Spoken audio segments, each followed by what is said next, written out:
శ్రీకృష్ణునికి చాలామంది భార్యలు ఉన్నారు, కానీ ముఖ్యంగా 8 మంది మాత్రమే ప్రాముఖ్యత పొందారు.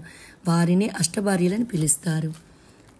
అష్టభార్యలలో మొదటి భార్య రుక్మిణి. రుక్మిణి లక్ష్మీదేవి అవతారమని హిందువుల నమ్మకం. విదర్భ దేశ రాజు భీష్మకుని కుమార్తె. రుక్మిణి సోదరుడు రుక్మి తన సోదరుని శిశుపాలునికిచ్చి వివాహం చేయాలని నిశ్చయించుకుంటాడు.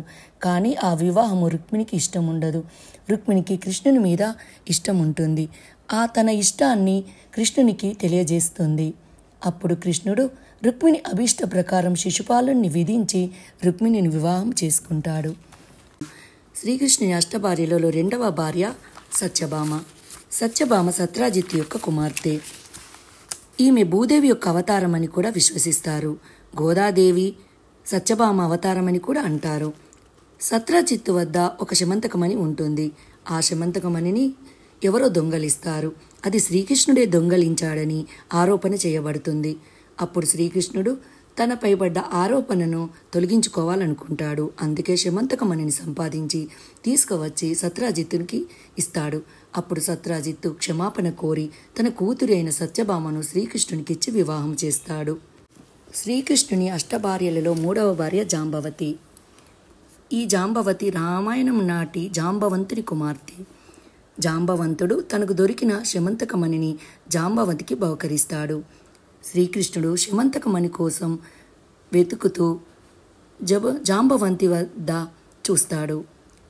కానీ జాంబవంతుడు శమంతకమణిని తీసుకోవడానికి అంగీకరించుడు. అప్పుడు 28 రోజులు యుద్ధం చేసి జాంబవంతుణ్ణి ఓడిస్తాడు.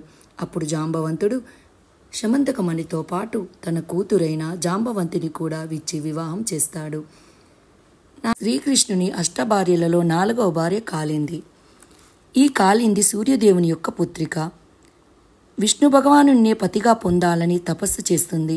ఈమె కోరికను తెలుసుకొని శ్రీకృష్ణుడు కాళిందిని వివాహం చేసుకుంటాడు. శ్రీకృష్ణుని అష్టభార్యలలో 5వ భార్య మిత్రవింద. శ్రీకృష్ణుని మేనత్త కూతురు. తనకు స్వయంవరం ఏర్పాటు చేయబడుతుంది. కృష్ణున్నే పతిగా పొందాలని మిత్రవింద కోరుతుంది. అందుకే స్వయంవరం సమయంలో శ్రీకృష్ణుడు మిత్రవిందను రాకుమారుల సమక్షంలోనే ఎత్తుకుపోయి వివాహం చేసుకుంటాడు.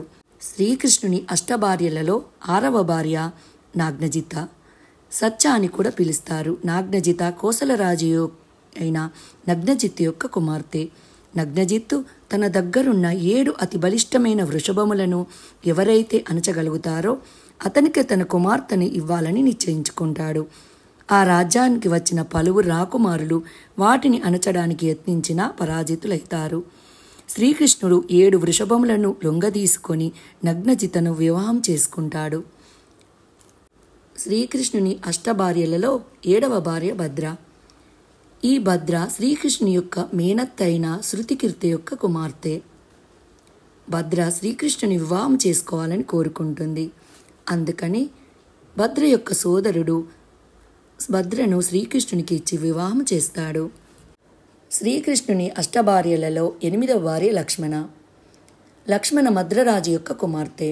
మద్రరాజు తన కుమార్తెకు స్వయంవరం ఏర్పాటు చేస్తాడు.